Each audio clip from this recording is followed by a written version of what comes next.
Hei mam, siapa yang anaknya masuk fase MPASI tapi kok justru nggak mau makan?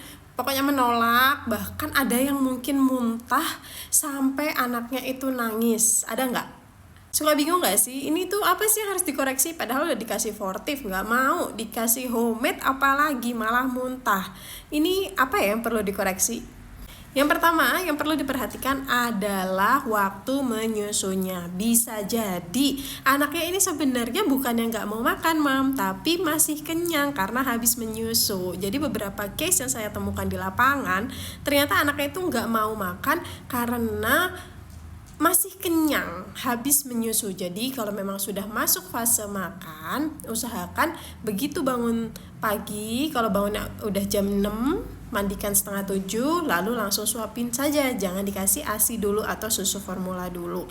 Kemudian yang perlu diperhatikan yang kedua adalah kalau misalnya mam masaknya nih homemade gitu ya, nggak pakai fortif, saya pengen masak aja mbak, boleh silahkan, tapi perlu diperhatikan jumlah dari bahan makanannya. Jadi dari nasinya berapa banyak, kemudian protein hewaninya nih yang sering bikin anak akhirnya mual, bisa jadi karena kebanyakan protein hewani.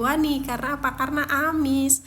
Dan yang ketiga yang perlu diperhatikan adalah metode masaknya. Jadi kemarin sempat ketemu nih, anaknya ini kalau dikasih fortif mau, tapi kok kalau dimasakin nggak mau.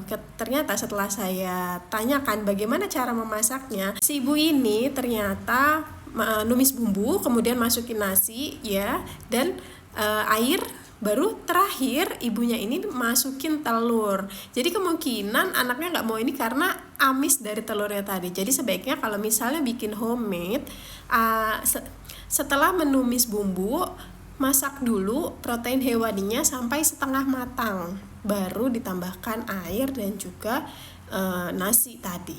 Semoga bermanfaat.